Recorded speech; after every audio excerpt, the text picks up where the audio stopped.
telling Rachel that I'm going to talk about coffee, right? So I like drink coffee because I like creamer, right? Creamer is the best thing. And my wife has all kinds of measuring tools, more than any chemistry lab, right? And I had to go there. She makes a coffee, I just add it. And it's perfect. Then my daughter comes from California for a visit, and she goes like this. Oh, You can show near to the okay. She just pours in the coffee directly. And I said, oh, what the heck is this? Shouldn't you measure something? And she said, no. She said, give me an answer. And that kept me up for weeks. No sleep. So what is that? What is her answer is? She goes by the color of the coffee, right? So the question is, are there other ways of doing things, right? So this is the title of my talk.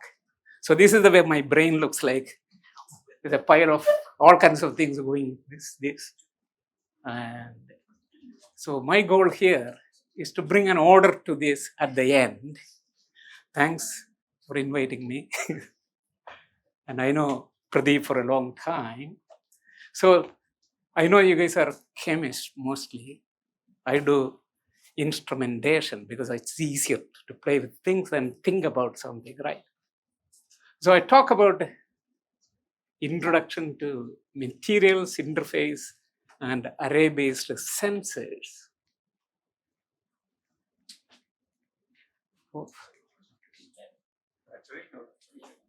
Okay. So thinking about my daughter's question about color of taste, I was wandering in the cyberspace. Then I met somebody called Joseph Lovey Bond. You may know him, right? Joseph. He lived in 1870 or something like that. And he was a brewmaster. He makes beer. And he realized that the color of the beer and the taste are connected. But how do you tell your employees that it should be pale yellow, light yellow, lemon yellow, wheat yellow, or whatever? All the people have different ideas about colors. So what do you do in this situation? You have to pray. So he goes to church, cathedral. They have lots of the stained glass windows. It is surface plasmons, you know. Joseph didn't know this because Rufus Ritchie, who discovered surface plasmon, was not born yet. He was a grad student in 1957, and he discovered surface plasmon working on it. So let's see.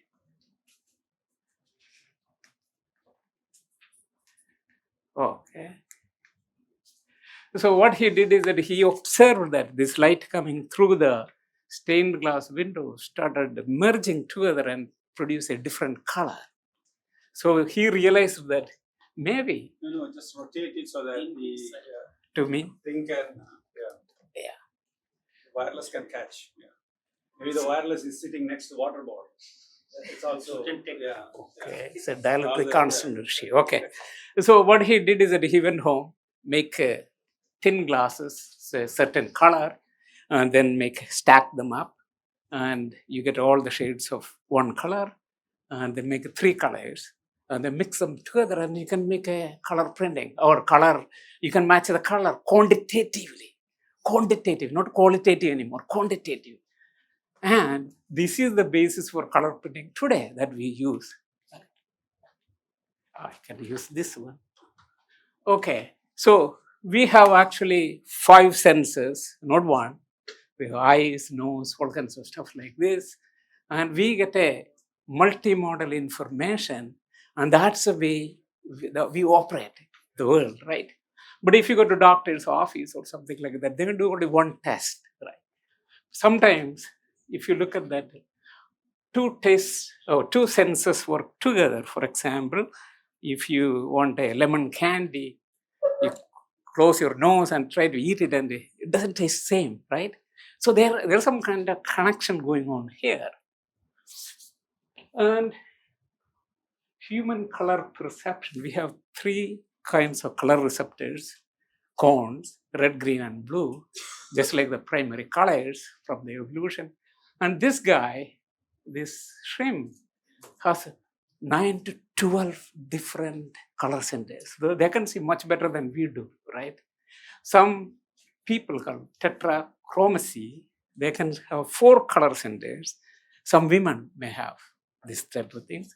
So boys, you have to be careful with your wife when you get married because they see colors very differently than us. So you can avoid lots of marital issues if you follow this idea. So if you're looking at the eye, you can also, so I'm deviating a little bit. You see the eyelashes bunching together. So I was talking to one student this in Copenhagen. He discovered that carbon nanotube can do that. That make a nice substrate. So all this observation, you can connect it into devices and sensors and so on. So again, coming back to color, primary colors, RGB, that's only for light. For the pigment, like I paint, for me, it's not the primary colors. Primary colors slightly different. Because this one, the pigment are subtractive. Applies red because it absorbed everything except red. And that's why we can see it. And look at that, we can see millions of colors, right? And especially Indians. Indians are very color sensitive people. We can color people's shades, I mean, like a micro radians or something like that. It's unbelievable. White people can only see black and white, right? You cannot see in between. But Indians can see all kinds of colors. So color perception is connected to brain, right? So we look at this one. This, depending upon the situation, color changes, right? Let's this one, A and B are the same color. You believe it? This squares? Yes, it is. Let's look at. You put some kind of thing up. It's the same thing. So everything we make up our brain. Our brain make up all the colors. So why it is important is that when we do AI can also make up data to fill it in. When it is not, when data is missing, it will fill it up. So we don't have to have millions of sensors. We need only a few sensors. We'll come back to that point. So let's talk about eyes and ears and hearing. Cochlear hair, this is the hairs, and there's a fluid that will move around. We hear the sensation of sound because of the standing wave, or actually traveling wave excited through this cochlear tube. But eyes don't do that. Eyes don't separate light into all different colors, and then there's no dispersion. But the sound is dispersed and we hear. So different senses use different ways of getting the information out to us, right? So look at where is it? This one, yeah, touch. I didn't know that. We have 2 different type of touch sensors in our fingers, lateral force and normal force. And we can also measure detect heat too. Tongue, 5 different flavors. You may not have heard about umami. That is another sensor, right?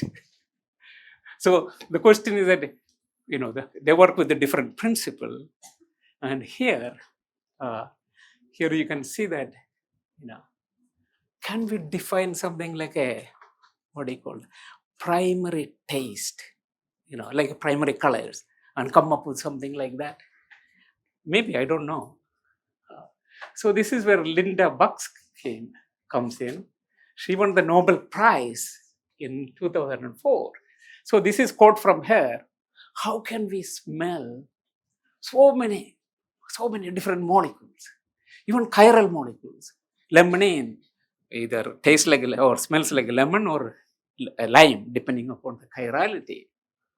So these are the ideas from her saying that maybe one receptor is doing multiple job, and there are different type of receptors doing different things, and just like a alphabet arranging like this. So there may be primary smell. We don't know. What about chirality? The molecules look exactly the same, but the chirality changes the way we perceive the smell, right? So this is a story from a general. During the Bosnian War, the trained dogs took to Bosnia and for landmine detection.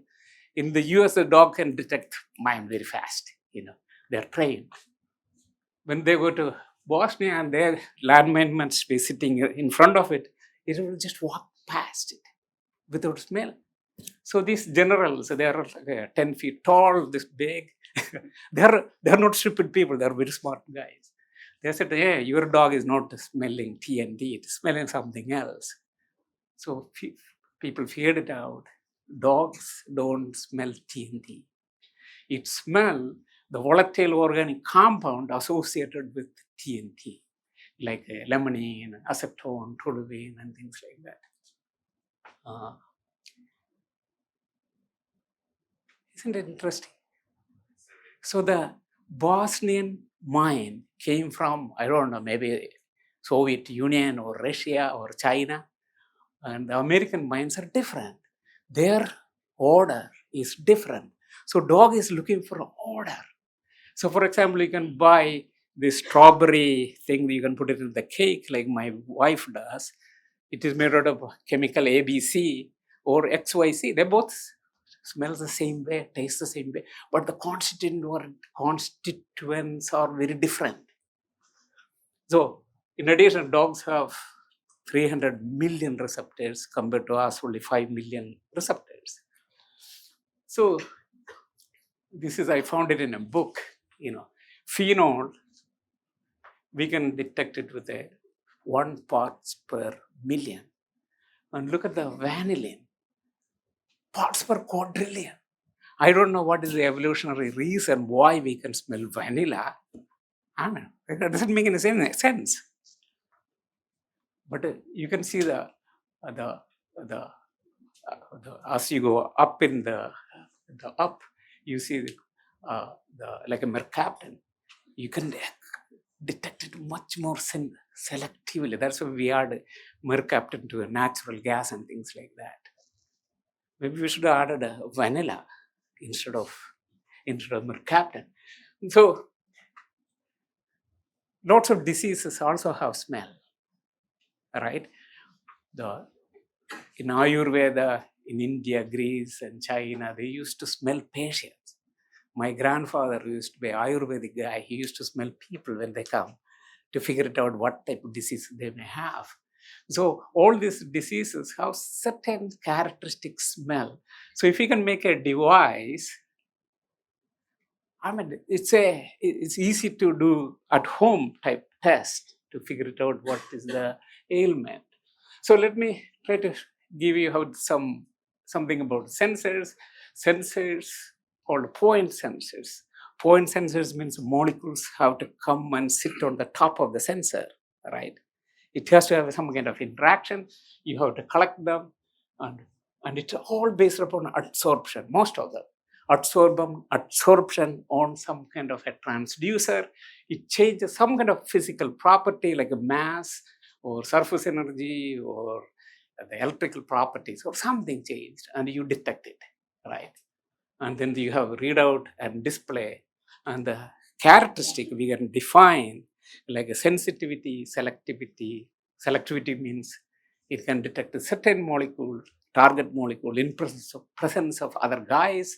Sensitivity is the slope of the response with respect to concentration. Resolution means what is the smallest amount that you can see. Response time, you can define maybe 90% of the maximum signal. So this has to be very fast. So chemical sensing is all about molecular interactions, right? So you want to have a reproducible sensor that come back to life again, then you have to use physisorption.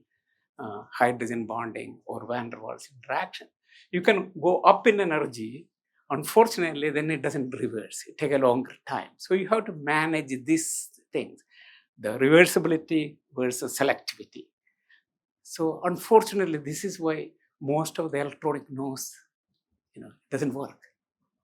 You can buy electronic noise, but it may not work because everything has to be based upon somewhere kT energy, which is around 4 kilocalorie, 4.1 times 10 to the power minus 21 joules per molecule, somewhere around here.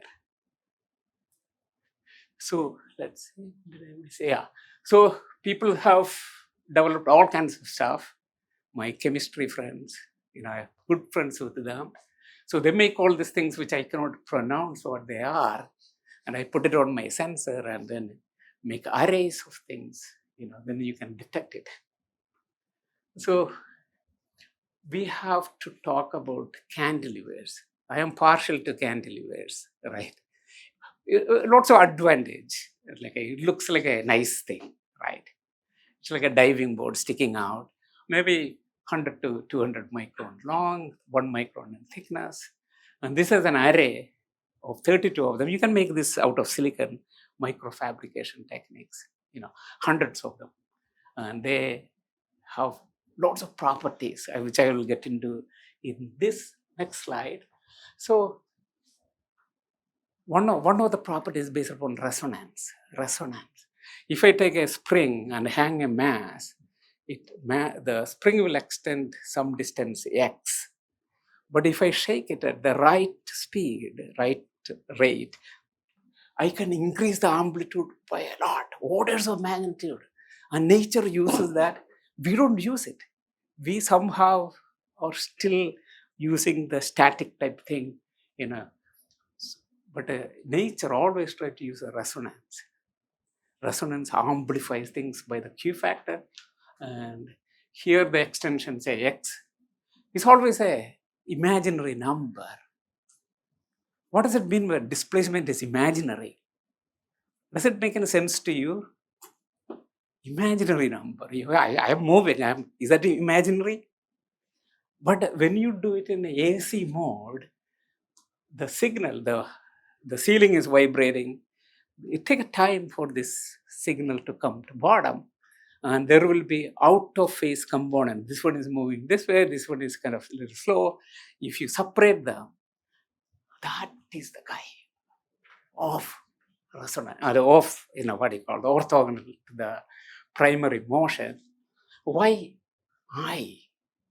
Because amplitude doesn't do anything, but square of the amplitude is energy. So when you square it, this becomes minus. Suddenly that energy is subtracted from it, right? So this is the trick. Why, when we cannot explain energy loss anywhere, we always put an I.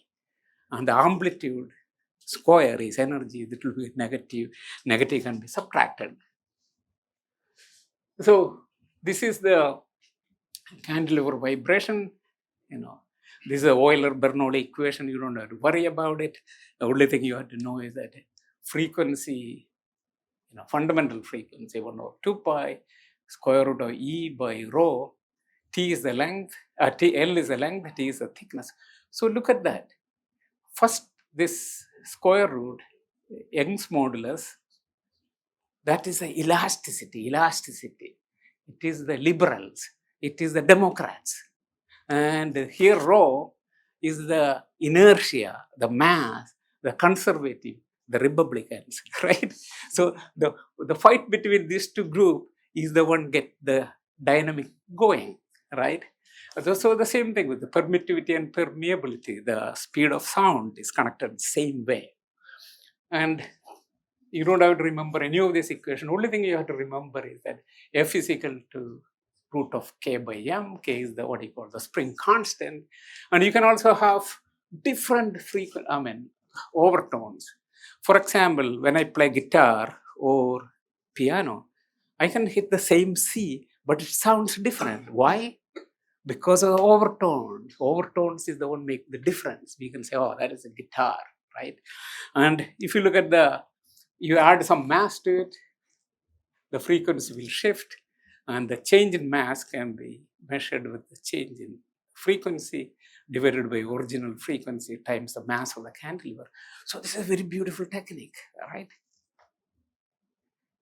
So this is one of my old papers, before you guys were born, right?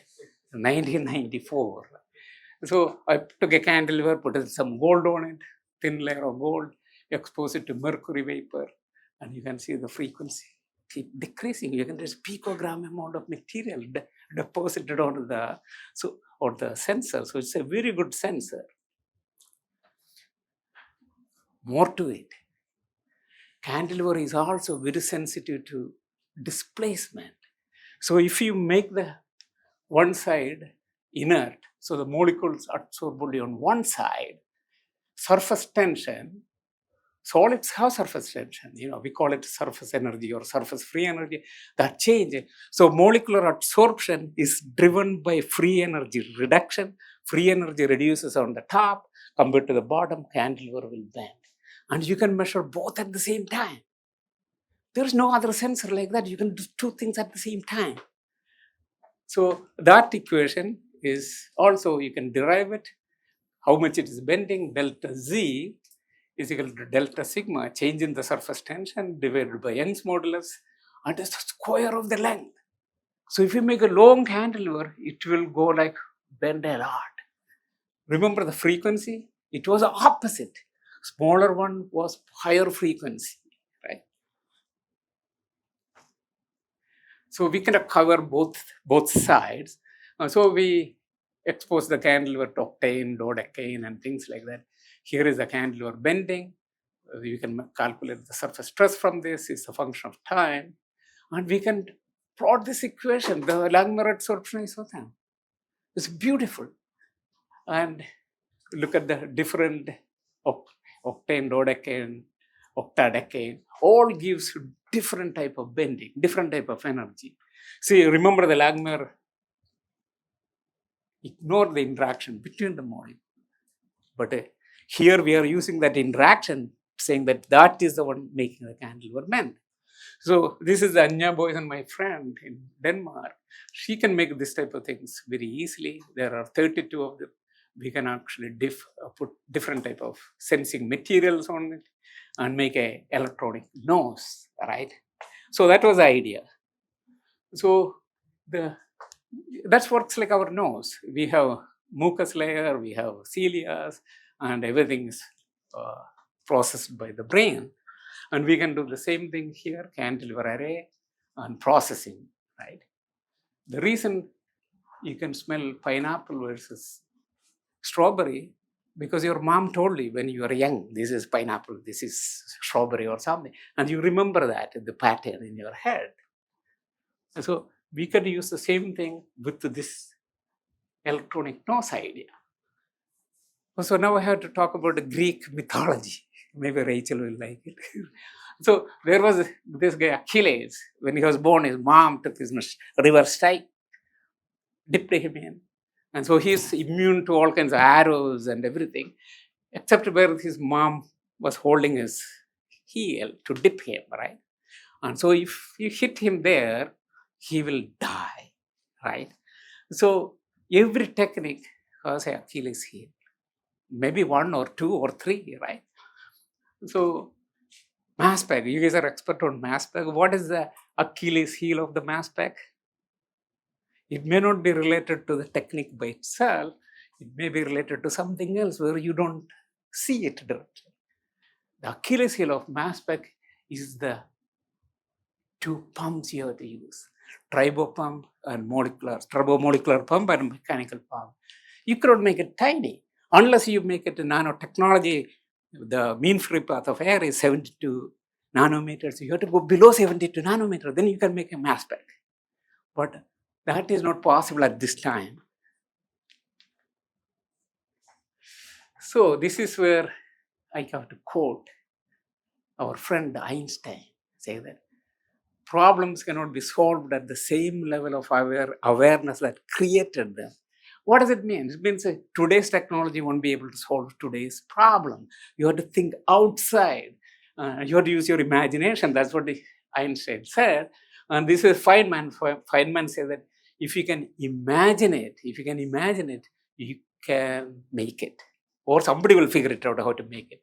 So imagine things, right? Oh, this comes to the Indian cooking, right? When I got married, my wife wanted to impress me by making Indian food. And she asked the Indian ladies how to make the food. And they said, oh, a little bit of this, a little bit of that.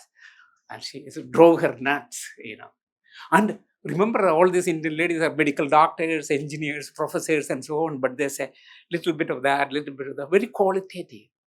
So she gave it up. And I had to do the Indian cooking, right?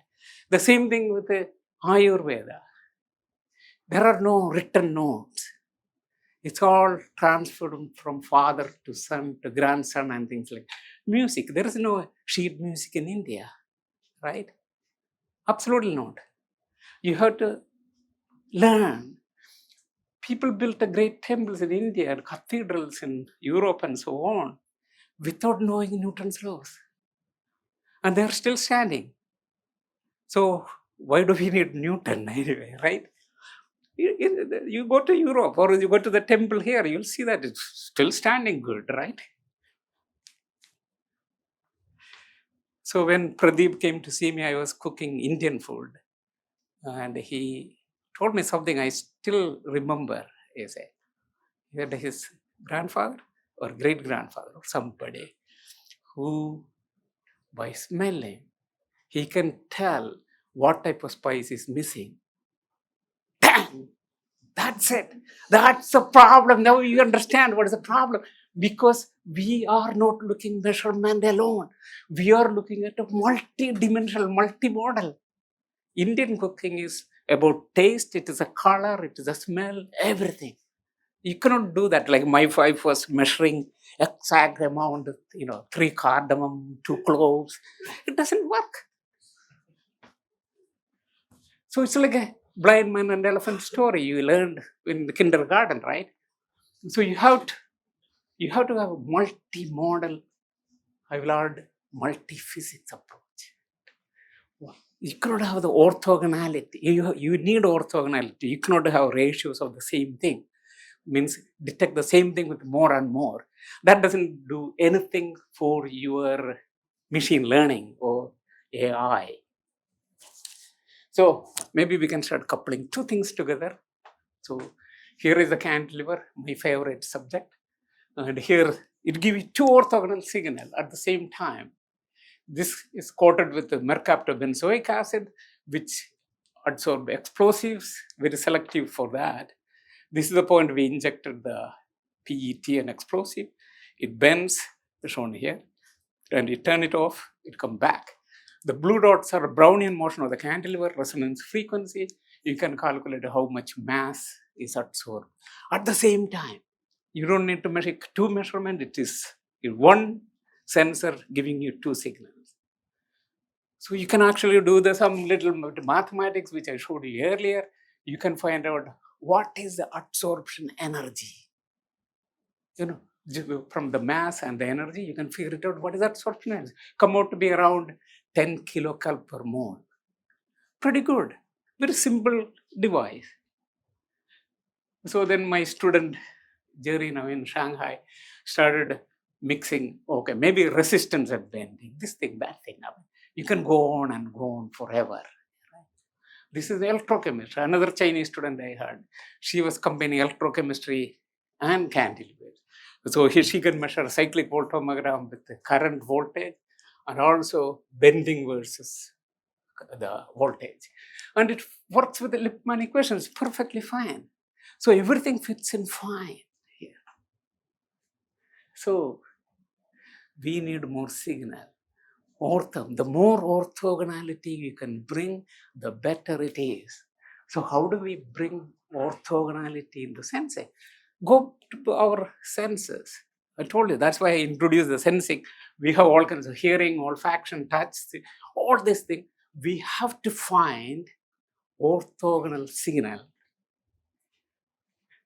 So I was playing around the cantilever and I realized that If you make the cantilever bimetallic, it's an excellent thermometer.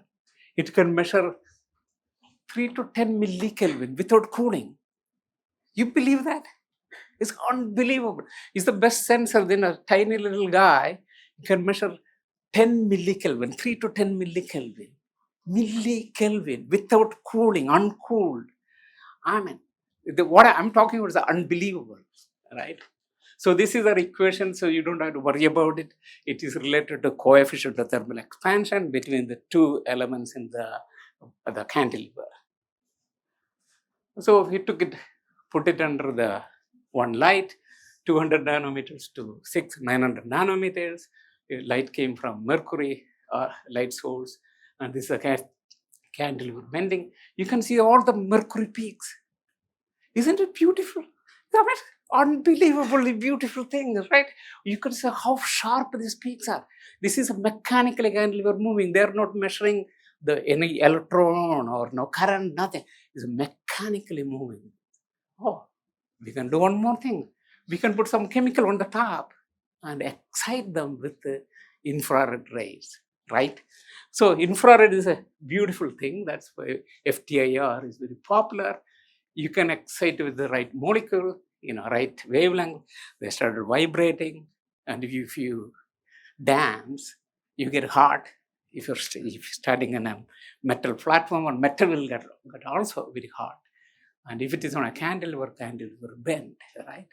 So we can basically resonantly excite the molecule, which are physisorb. They are not chemically attached. They're just sitting, minding their own business, and they're hitting it with the infrared light.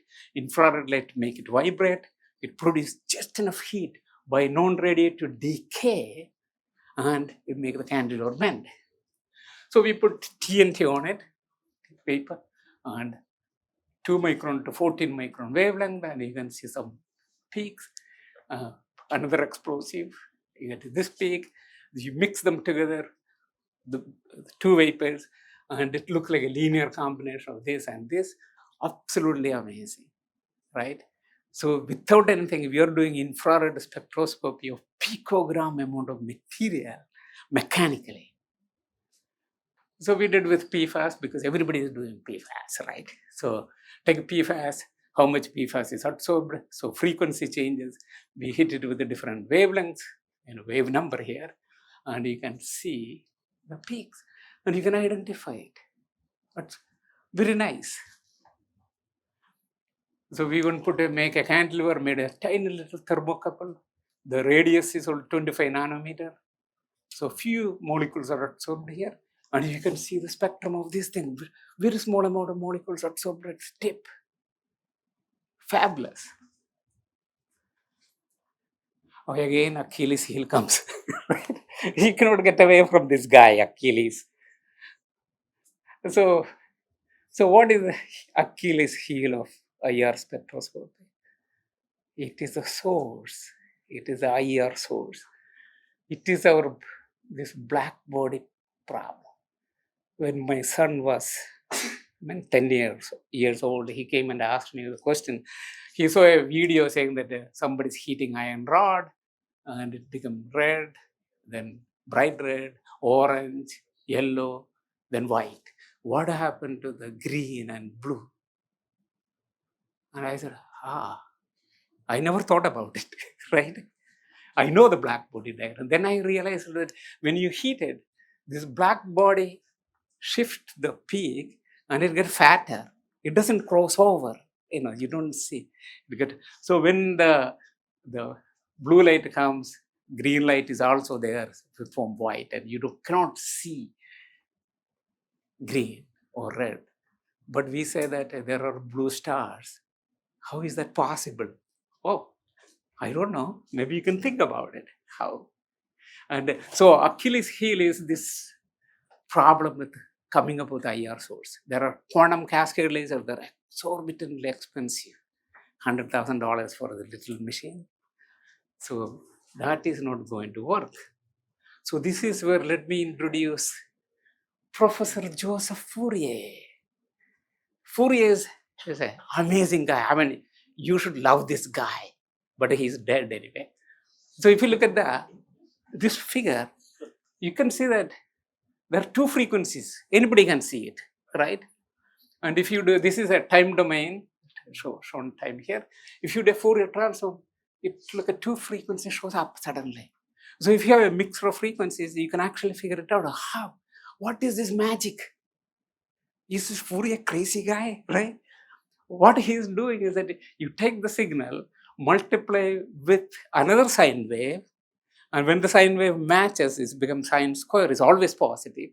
If it is different, it become a wave again, sine wave or cos wave or mixture of that.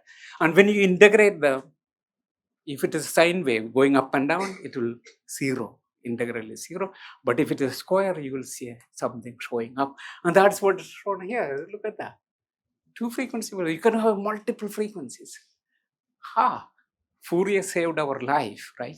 So what we can do is that we can take a little light source, Michelson interferometer, a moving mirror. So this can be a simple light source, and you shine through this mirror arrangement, and all the wavelengths will be come to the sample, except one which will be missing because of the destructive interference. When you move the mirror, you change this missing wavelength back and forth. So this is totally opposite of other way.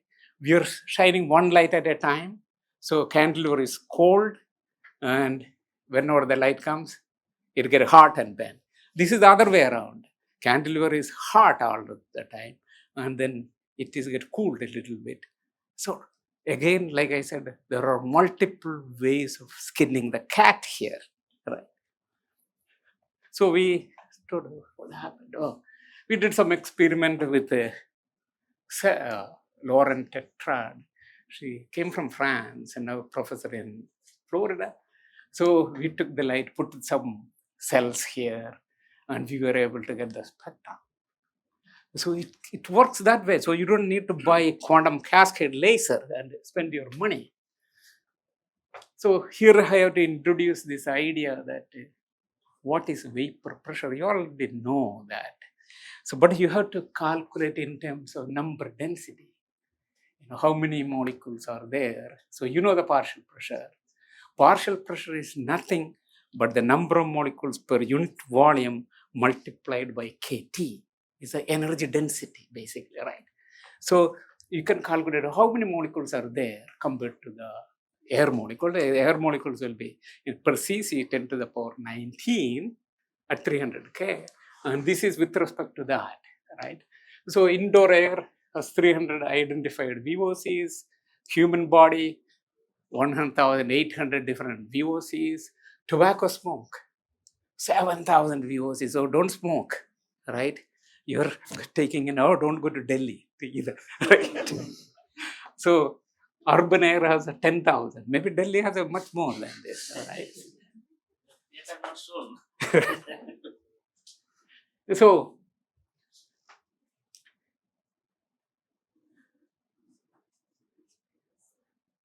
nano sensor,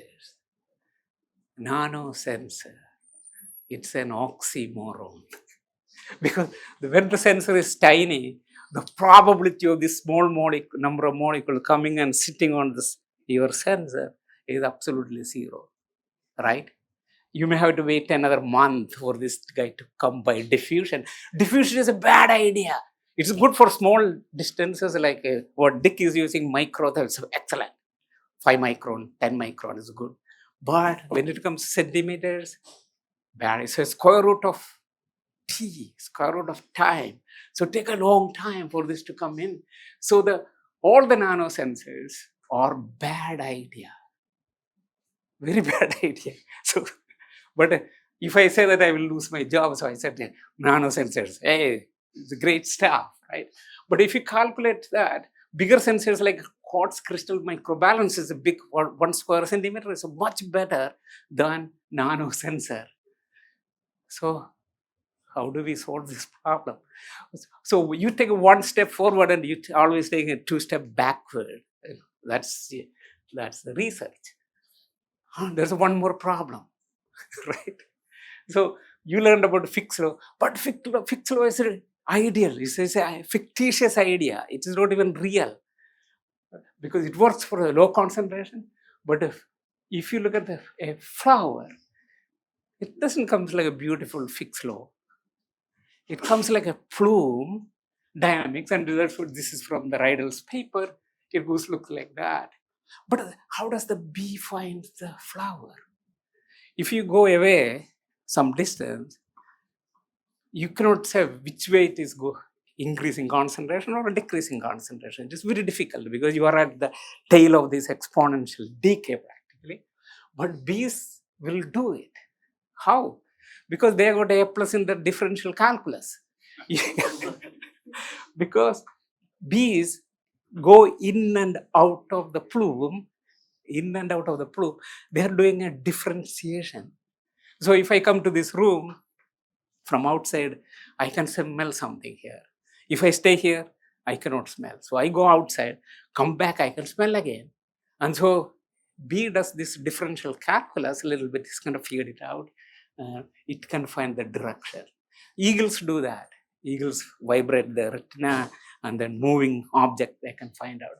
So nature does all kinds of stuff like that. We don't do it. Our sensors are staring sensors. That means it doesn't change. It is standing still. So coming to the story again, if you have parts per centimeter cube of air and it's absorbed on the surface, is depending upon strong or weak chemical interaction between them, you have a residence time, the tau.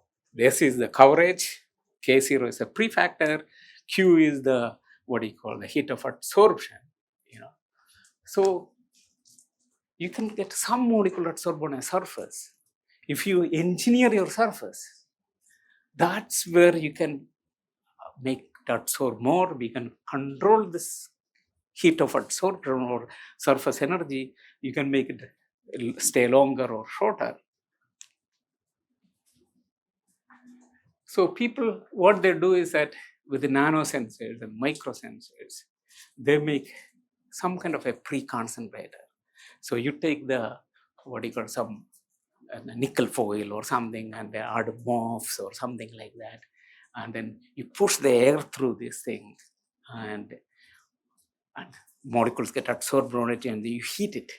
And all of them come out at the same time like a plume and increase the concentration by a factor of say 100 or 200 or something. But if you talk to the NRL, naval research guys will say, oh, we can get 10 to the power 9. But I haven't seen that. I mean, maybe 200, 300 times. That's what. So you can put a nanomaterial, molecular material here in a hierarchical arrangement, and you can increase the number of absorption very fast. But unfortunately, it takes time. If the concentration is very low, you have to collect all the molecules. You have to take the entire room and pass through this pre-concentrator. Then only you get that few molecule absorbed on the surface. So I like this guy. A nice guy sitting around. Every time a bug comes here, somewhere here, he knows where it is, or she, and then go and catch that. Then I look at that. You see this type of things, antennas, collecting all this wavelength coming from Andromeda or someplace, and they focus at the end. Can we use this idea, right? So remember, the nanosensors are oxymoron, bad idea. But if you have a concentrator like this parabolic antenna and the nanosensor, all the things will be focused there. So we get both, best of both worlds. Unbelievable, right? So we thought about it. I had a very nice Chinese girl. So we thought about, why don't we take a parabolic mirror and then put the cantilever here at the focal point and shine the light, excite the molecule. Molecules, radiatively also decay, and the radiation comes to the focal point and you pick up with the cantilever or nanosensor. And that works beautifully too. So you can make a big area sensor, right? one molecule adsorbed there, one molecule adsorbed here. No. So area is not an issue anymore because you are exciting the whole, everybody, and whatever is the de-excitation process, that radiation comes to the focal point. Absolutely amazing, right? So we demonstrated that it works well. You can identify again PFAS. So much better than just using a single nano sensor. This sensor has nothing to do with PFAS. It is just staying separately, and you're just looking at the radiation coming out of it. So we did all kinds of things like this warfare stuff and things like that, mixtures and things. So you don't have to have this is a mixture of DMMP, PFOA. The mixer looks like a linear combination again. You can also use, you don't have to have a parabolic mirror. You can also use a parallel flat surface with a lens focused on it. That will also work,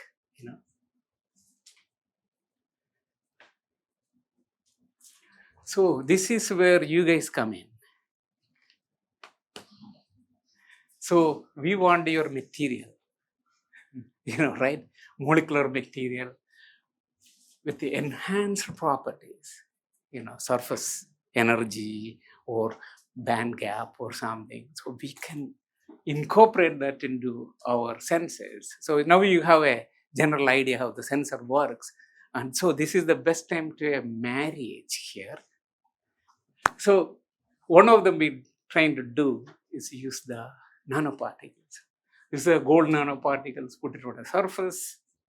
So this are gold. So they can do this, what you call the plasmonic enhancement, right? There are two types of resonant, non-resonant, and localized surface plasma. So we can combine these ideas to increase the sensitivity of our technique, because the non-resonant plasmon can increase the sensitivity by at least a factor of 10, and resonant can be thousands, right? So if you do that, I think we can make a very nice sensor. Another one is we played with the VO2, which is a metal insulator phase transition. VO2, right, very thin. Instead of cantilever is a little bridge. If you heat it a little bit, it becomes, non-conducting to conducting. And so if you can tune it up to the certain location, and then, you heat it with a light, excite the molecules, adsorb on the surface, and that little heat is enough to change it. So you're at the beginning of that phase transition, right? And if some of your material may have this property or design it, so at the room temperature itself, it will have this type of transition, then it is very interesting, right? It is other application too. This is again the resistance and also the change in frequency plotted here at the same time. You can also, we played with this carbon nanotube. Peter Hex is a good friend of mine, and grew carbon nanotubes on it. Right now we are trying with borophene, MOFs, and all different maxines and things like that. So this is Ajit Khosla. He moved to China actually.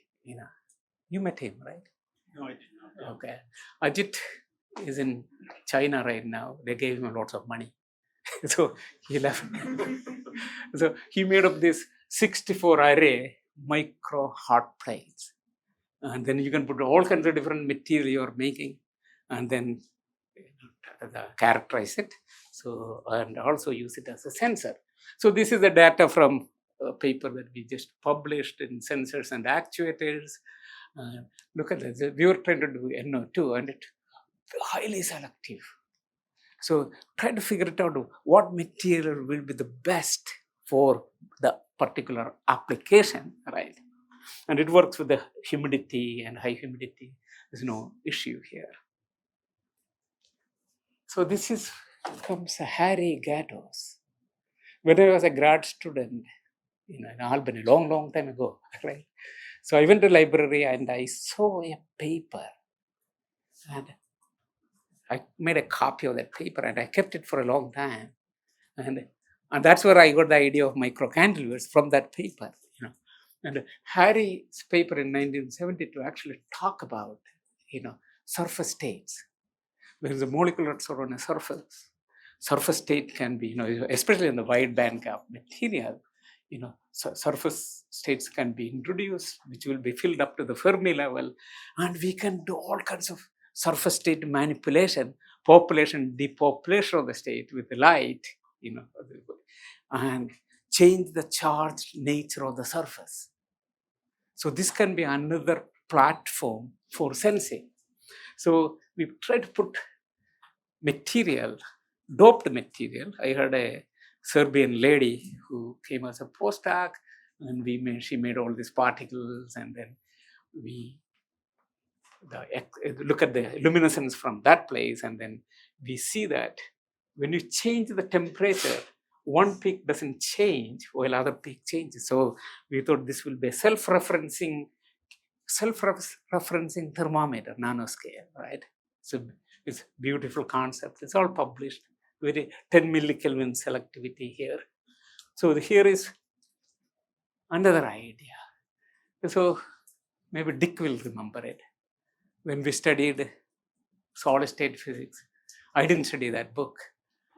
Kittel, Charles Kittel, you may have read his book, right? Charles Kittel in his book says this statement: if we could add a paramagnetic substance, an interaction tending to make ionic and atomic moment line up in the same way, we would have a ferromagnetic substance. And then what happened is that Kittel removed this statement in the subsequent editions of his book. This is one book that got progressively bad as the edition goes on, right? He kept on removing things and adding other things. So if you take a nanoparticle, you can confine one atom in it, and its wave function is confined in the boundary of this material. Then this is like an excitonic radius. When you have the something matching with something, that's where the resonance and things like that happens. This has the potential to line up all these magnets, atomic magnets, inside the nanoparticle in one direction. So I'm working with Ramesh Bhargava on it. Ramesh, nobody likes Ramesh because he says this is right, but all the magnetic guys say, you are wrong, because magnetic surface is dead. But Dick said surface is not dead. They're alive, right? If you have a terbium or a europium or gadolinium atom dopant, it will line up the spins so that, that's all, it will become magnetic again. So we did some experiments, again, it's a long time ago. I have been working with him for a long time. So with this experiment we did at Georgia Tech, we took this particle, yttrium oxide nanocrystals, doped with, I believe in this case, either europium or terbium. And then you can see that it's polarized. See, look at the light, look at the donut. That means the atom is polarized, right? So the field is the magnetic field, making it polarized. That's why the light coming out looks like a polarized light, right? So this is an opportunity to come up with a new type of magnets. And because if you look at the magnetism, we don't use magnetism in sensing, even though we know that spin has to change and it's up. Actually, it's exactly the same energy as a covalent bond and things like that, but we don't use it because we think that, this is kind of hard to control it because it happens so fast and things like that. If we can work like this, we should be able to come up with a new type of magnets and then change the way we sense things magnetically. And also it will help come up with the magnets. This way we don't have to depend on China for all the rare earth. We need only very few atoms instead of tons of material, right? So we did it. So actually, these are the Ramesh made this particle, sent it to me, and I tried to put it on as deposit it on the on a sheet, and then I went to India. I mean, I came here, to visit, and then I went back. And then I looked at it with the TEM. It's all oriented. All these nanoparticles are lining up. That makes sense. Why would they line up? So they all become magnetic some reason, and then so we put this in the publication, and it just came out recently. So you can make a manganese oxide into a magnet by doping it. And there is a little bird that lives in the Sweden called North European robin. He goes from Sweden to North Africa. When it gets cold and snowy, go there and then come back again. Nobody knows how it is going there. There are no magnetic material in this bird. So people think that there's some quantum mechanics, right? So it's all theory. Nobody has really proven whether it is right or not. So nature uses quantum mechanics and quantum sensing is there, but somehow we cannot see it. It's right in front of us, but we are blind to it. But so that's why you have to develop this keen observational skill. This way you can connect ideas with physics and then solve the problem, right? So if you can make, for example, this nanomagnet, hard soft magnet, that's called a spring magnet, and it will have amazing properties. It's like a metamaterial, right? You have hard and soft together, then it will have amazing properties. Now coming back to our sensor, we were able to make the cantilever based. So there are 8 cantilever behind this. This is a little capsule. This is a US coder. It has a 8-channel telephone here inside. And actually we got money from NIH, to make this, because US has lots of drunk drivers sitting in the jail, wasting their time. They could go home and do some productive work. So the idea was that, okay, put some kind of some sensor on their hand, like a watch, send them home. And so if they go to bar, parole officer know that he's in the bar, right? So, but these guys are very smart. They took off their watch and put it on their wife. Wife is at home, and this guy is going and drinking, right? So said, oh, we need to do differently. We have to implant it in the people on a voluntary basis. So that's why we made it. We got a couple of $1 million to make it. And we couldn't find any graduate student to implant it. No graduate student will allow us to do it. You believe that? Unbelievable. So we found a volunteer. He's sitting here.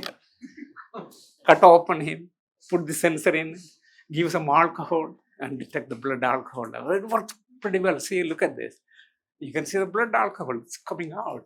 No wires, no nothing. It's all wireless telemetry. This, the antenna here picking up but there is again an Achilles heel comes. We cannot get rid of the Achilles. It is the battery. Battery runs out after a week. So you have to put new battery in, you have to cut open the rat again. And you know what? Rat didn't like it. So we had to stop the project and say, okay, stop. Cannot go on because we don't know how to change the battery. If I put it in some people and every week cut open, put the new battery, I mean, it's not a good business, right? So I have been thinking about it, how to do it.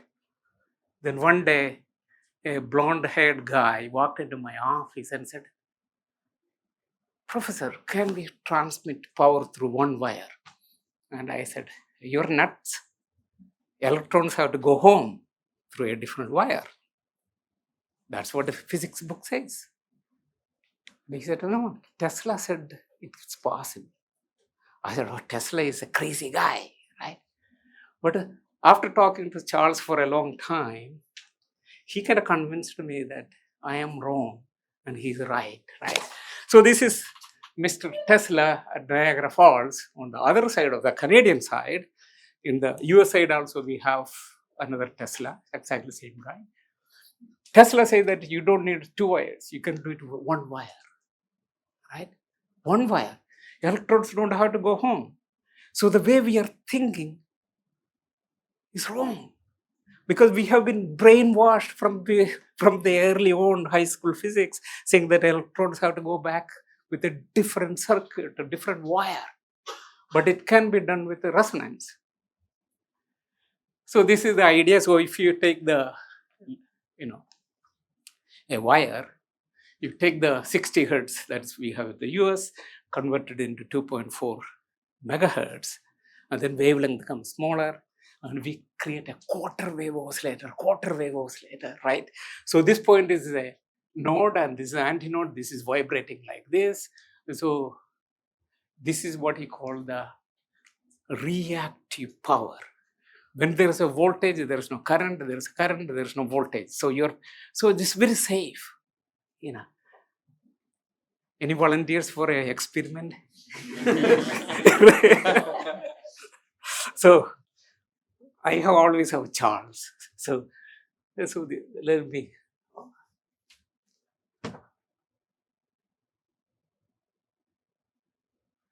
So this is a wooden desk. There is a one wire coming in. There is aluminum foil. And connected, here touching it. Bang! It comes on. Right?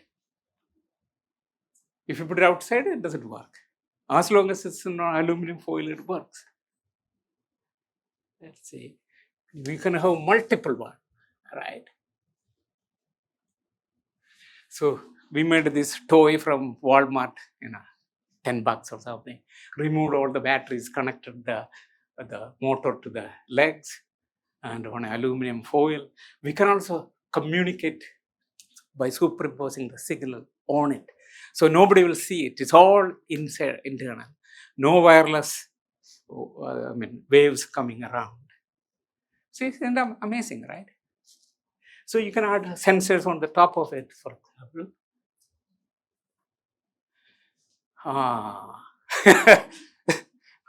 There comes Charles again. So we thought, okay, I should connect the power to him. So connected the power to his hand, connected with the scotch tape, and put a light bulb on his other hand. It comes on. He put it on his head, his shoulder. It works fine. And there is no health issues here. Current and voltage are out of phase. So, and also he got married and he had 4 kids. Yeah, it's true. They're grown up. So it doesn't have to be a person. It can be a car. It can be a factory. It can be a pipeline, or whatever you want. You can have it. So where do you come with the nanoparticles, molecular material? If we can make a conducting nano surface on the road or on the wall, we can have sensors everywhere, actually, right? I have more videos, but I will give you some time to ask questions. So material and interface. This is the real title, original title. Okay. Now I think it's all coming into coherency, right? Before that it was random. Now you got an idea, oh, this guy is not crazy, but it's kind of okay, right? So we can use MEMS, we can, with the molecular materials, you can solve the problems related to sensitivity, selectivity, response time, and electrical power. So you guys have the power to make it happen. And so it's a very good collaboration. We are good in coming up with this type of MEMS devices, but we can have a material, nanoscale material, very small amount. And then we can together we can solve a problem. Right? Thank you very much, and I will be happy to answer any questions that you may have.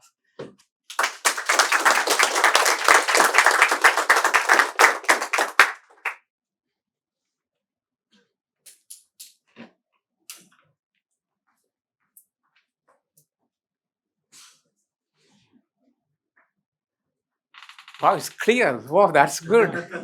I should pat myself.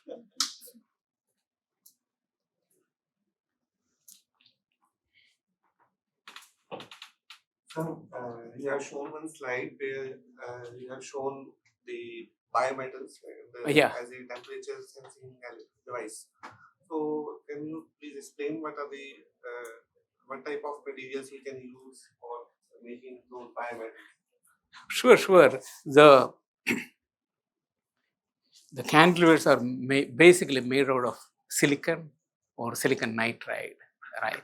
These are the cheapest one to do, perfect for microfabrication. So you have to put some material which has a higher coefficient of thermal expansion. So simple rule will be E1 alpha 1, E is the Young's modulus, alpha is the coefficient of thermal expansion for the first element, minus E2 alpha 2 should be as large as possible. So silicon, nitride and aluminum are very good thing. But aluminum has a problem that it can get oxidized, and so generally people prefer gold.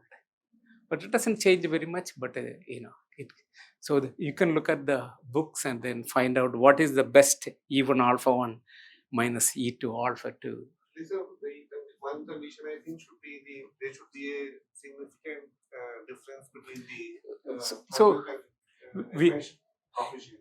Yeah, we are talking about what do you call the very small scale.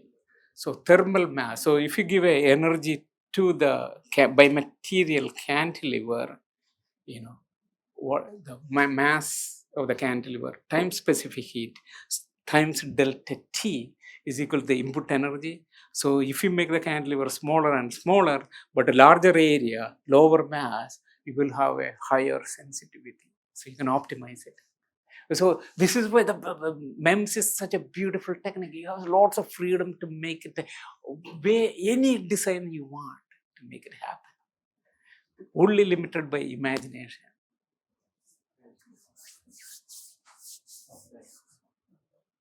This is Uttam from IITs again. So for your cantilever method, selectivity is probably one of the issue, right? Selectivity? Right. Oh yeah. And there probably you are trying out depositing different material, right? But, absolutely correct. So now when you are putting this different material on top of that cantilever, the matching of the mechanical property could be one of the important parameter. Otherwise, bending and actuation could be a problem, right? No, you're right in the macro scale, but we are talking about a very small amount. The movement we are measuring is nanometers, tens of nanometers maximum. So at that case, say if you have a 100 micron cantilever and you're moving a couple of nanometers, it's a parts per million type change. So it's not or parts per thousand. So it's not a big issue. Generally, if you go above 3%, then you have problem, right? So in our case, it never goes to that high. Very good. You also tell us kindly about the way you detect the deflection of the cantilever. Exactly, because you also showed in some of the slides that you can also measure the change in the bending. How do you really get that number out? Oh, very good question. So basically, initially, atomic force microscope, yes, right? If we say light coming in and going there, basically you're measuring not the displacement, you're measuring the curvature, and that's why you can get a very high sensitivity. STM guy. STM guy. Yes, nothing to be ashamed of. Esteem is a good thing too. Anyway, so coming back to the bending, we can also use a piezo-resistive can. So cantilever is like this, and you basically put a piezo resistor, which is a doped, boron doped area around there. That's where the maximum stress. And then when the cantilever bends, resistance changes. Then you can use a simple Wheatstone bridge to measure how much bending is happening. It is not as sensitive as the AF bending, because There your you use a laser. curvature is much sensitive. But this, you have to compromise something, right? One more point, if you could mention, these particularly in the smell sensing of those components molecules. How do you actually just fix the molecules on the cantilever? Oh, okay, good question. So we don't want. I know I'm in a chemistry people, surrounded by chemistry people, so I should take my Fifth Amendment right and not answer that question. so we are, instead of chemisorption, we are going to look at only physisorbed molecule. So there is no real chemistry involved. I take my fifth. Just to tell you all that Professor Thomas Thundat was a student here at IIT Madras, a physics student, physics department, MSc from this place. And he was a corporate fellow at Oak Ridge and all. So it is has served industry quite well. New technologies very well. He was a person, well, his picture was on the cover of Times. So a kind of big thing. So Mike, you have had a fantastic tour. This particular ride that I was feeling from kitchen to Achilles wheel to the last bit, that all of those gave me a feeling that so much to learn. There's a wonderland of sensors.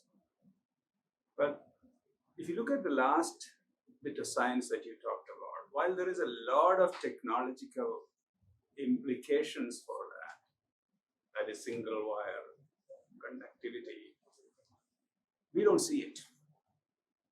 We don't see it in the market. I would see that automobiles would charge from roads. I would probably sit here and charge the devices. Something that is sitting there, that's all that is required. So can you touch upon the barriers for commercialization, barriers to build these technologies? Okay. So that it will help the students. I will refer to Dick. Yeah. Because Dick said in his talk, every time you come up with something new, people don't accept it, right?